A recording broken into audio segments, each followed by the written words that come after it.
علاء، ممكن واقع حال اللي دا يمر به العراق وبالاخص من ظروف واوضاع اقتصاديه صعبه على المجتمع العراقي، ممكن خلت ذول الاطفال يوصلون لهالمرحله وخلت ظاهره التسول تزيد بالشارع العراقي. ممكن اكو يعني ايضا اسباب كثيره، ممكن المجتمع او ممكن يكونون هم عباره عن ضحيه اب او ام او ضحيه مجتمع او مشاكل اجتماعيه تكون داخل العائله، يعني تفتر وترجع وتنتهي توقع براس الطفل. فنشوف اطفال عمرهم 8 سنوات 10 سنوات 12 سنه يتحمل مسؤوليه بيت كامل ويتحمل مسؤوليه عائله كامله. فيعني هي يعني نقدر نقول نختصر كلامنا، الصحيح الكثير من المواطنين ممكن يشوفون هاي الظاهره سيئه جدا، وممكن يعني يقولون بانه بالفتره الاخيره صارت تجاره ويكون ظهرها مافيات او رجال داخل الدوله او شخصيات سياسيه تدعم هذا الشيء. لكن هي بصراحه اللي شفته انا، طبعا اتحدث عن اللي شفته بالشارع من نزلت وشفت ذولي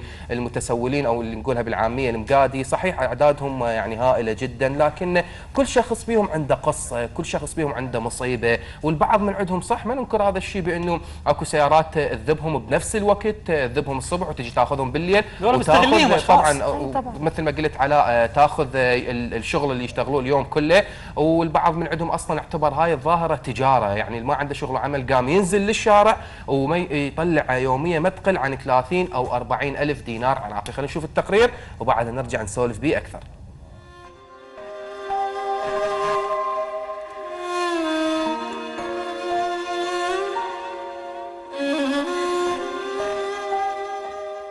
الله يساعدك. الله يساعدك. ايش قد صار لك هنا أنا تقعد؟ صار لي يومين هيك 3 ايام. انا اشتري بالطابور قلت لك، انت السيارات اشتري اخذها، بس اللي اشوفه بعيني هنا اني هاي ناس ما عندها. من هم ما عندهم؟ العالم كلها 3/4 انا شايفه اسئله قال مثلا ابوي ميت وما عندي. قصدك ذول اللي يقدون لو يغسلون جام؟ لا يغسلون جام، واللي جدي كلهم 3/4 يقول لك انا ما عندي لا راتب لا عندي ولا شيء.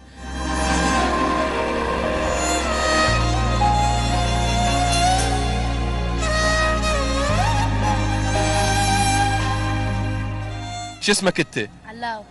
علاوي ايش قد عمرك؟ أنا 15. 15 سنة؟ علاوي شنو هنا شو تسوي بالترافيك؟ ايش تشتغل؟ اشتغل غير على باب الله. يعني شنو ايش تشتغل؟ نمسح جامع. تمسح جام؟ زين امك وين؟ ابوك وين؟ أمه بالبيت بس أبوي مو يعني. يعني وين ابوك؟ عازل وحده. زين ليش ما كملت دراستك؟ ليش ما شفت لك شغلة أحسن؟ هو أنا حتى مدرسة ما طاب. ليش ما طاب لك؟ خذني اشتغل هنا على باب الله. يعني أنت تعيش أمك؟ ايه.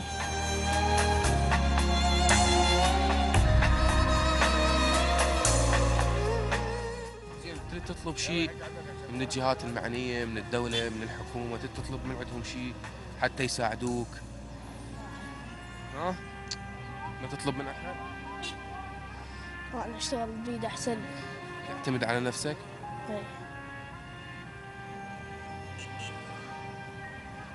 يعني مشاهدينا هذا نقدر نقول واقع حال طفل عراقي تارك المدرسة، واصلا يعني هو ما داخل المدرسة، يعني مو تارك المدرسة ودا يشتغل هنا بالتقاطعات يمسح جام، ومرات يعني يضطر بانه يقدي هو او غيره بسبب الظروف الاقتصادية والظروف الاجتماعية الصعبة اللي دا يمر بيها البلد واللي مرت بيها هاي الظروف.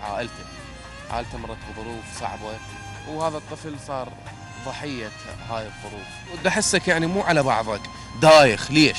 مريض سكر. سكر؟ ايه، واخوي احترق بالمعارض مال حبيبي على مود اتمرمت. زين 6 12 تشتغل تمسح جام؟ مسح جام، وهذا اخوي هم. إن شنو امنيتك؟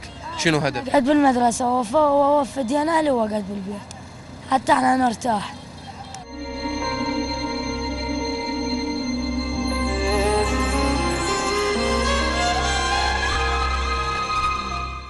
يعني تلم فلوسك وتجي الشرطة تاخذها منك؟ اي والله، والكاظم ذاك اليوم انا واخوي دفعنا ورقتين يلا طلعونا. يعني كل شخص بالترافيك بهذا التقاطع موجود عنده قصة، كل شخص موجود عنده مشكلة وعنده مصيبة. ممكن مصيبة عن مصيبة تختلف، بس كنا نعرف بأنه يعني المصايب هوايه ومصايب العراقيين كل شيء هوايه، لكن مع الاسف غياب الدور الحكومي، غياب المؤسسات الحكوميه، غياب ايضا حتى المؤسسات الاهليه. المفروض يعني حتى مو بس الدوله تساعد، المفروض حتى اللي عنده امكانيه يساعد ذول الاطفال وينقذهم من هاي المرحله اللي واصلين بيها ولهم الله. حجي شنو رايك بذول الاطفال اللي دا يمسحون جام بالتقاطعات؟ مشكلة شلون مشكله؟ مافيات والله، وتجيبهم سيارات توزعهم، وبالشوجة توزعهم هم سيارات. فد مشكلة ذولا ظاهرة يعني مو حضارية. زين حجي ليش دائما المجتمع ماخذ عليهم فد نظره سلبيه؟ يعني ممكن ذولي ضحيه ظروف اجتماعيه او ضحيه ام او اب. عندهم 25% محتاجين و75% ما محتاجين. متأكد أنا. يجيك عنده وصفة قل له جيبها اشتريها لك ما يوافق.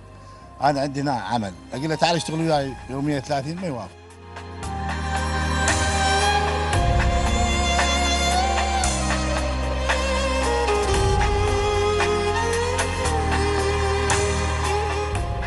شو نسوي يعني المطلقة وعندها جهاز شو نسوي؟ منين شو نسوي احسن ما نضطر بغير طريق. زين مو اكو رواتب للارامل ما قدمتي؟ ماكو رواتب، كل راتب ماكو. ايش قد عمرك؟ اني ليش 20 سنة. 20 سنه؟ ايه. زين ما شفتي يعني غير شغله احسن الك؟ لا ماكو اي شغلة، يا معود اي شغلة تعال زي ما اخذتك لا تظل تصور كافي. يعني ممكن تتهرب من الكاميرا او يعني ما قبلت نصورها بس هالمقطع هذا القليل، لكن مثل ما قالت واقع حال يعني تقول بأنه الحكومة ما تدعمنا ما تعطينا، وهذا واقع حال دا يمر به شاب طفلة. يعني يمكن أي مواطن عراقي. خلينا نسأل أبو التاكسي الله يساعدك، شلونك؟ شو أخبارك؟ شنو رأيك بدول دا يجدون بالتقاطعات؟ والله ظاهرة هاي غير حضارية، يعني كثروا بشكل هاي الأيام ويعني ما أعرف شلون يقضون عليها الحكومة. شو تقول هاي تجارة لو محتاج؟ والله تجارة. أنت شو تقول تجارة لو محتاج؟ والله تجارة.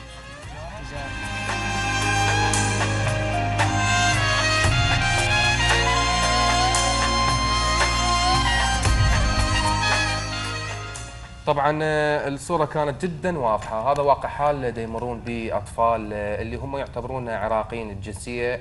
ممكن مثل ما ذكرنا الظروف صعبة جدا مرت عليهم، وممكن أصلا يعني ذولي مستغليهم جهات سياسية أو مافيات أو حتى يعني أشخاص ممكن يعني ذولي بالمستقبل الله اللي يعلم من راح يكبرون ايش راح يصيرون، ذول شنو مستقبلهم شنو حياتهم. يعني عمره 14 سنة أو 12 سنة من هسه يجدي أو يبوق أو يشتغل شغلة مو زينة. يعني بصراحة أنا ما أذب اللوم عليه، لكن اللوم يرجع على عائلته أو على الأشخاص اللي يستغلوه. يعني مع الأسف المفروض أكو جهات رقابية، لكن الجهات الرقابية اللي عندنا يعني بصراحه واقع حال وكنا نعرف بانه من تلقي القبض عليهم تطلعهم مقابل مبالغ ماديه حسب ما ذكر او مثل ما ذكر اكيد مثل ما ذكر احد المتسولين او مثل يعني هو ما قال يطلعونه بمبالغ ماديه او ياخذون اللي لميناه بجيبنا. لكن هي هاي الظاهره سلبيه جدا طيب. ودا تزداد بالمجتمع يوم عن يوم، دا تكثر. صار اللي ما عنده مهنه او اللي ما عنده شغله صحيح. قام يلتجئ للجديه. يعني اي شخص يقعد شهرين ثلاثه قام يجدي. نعم.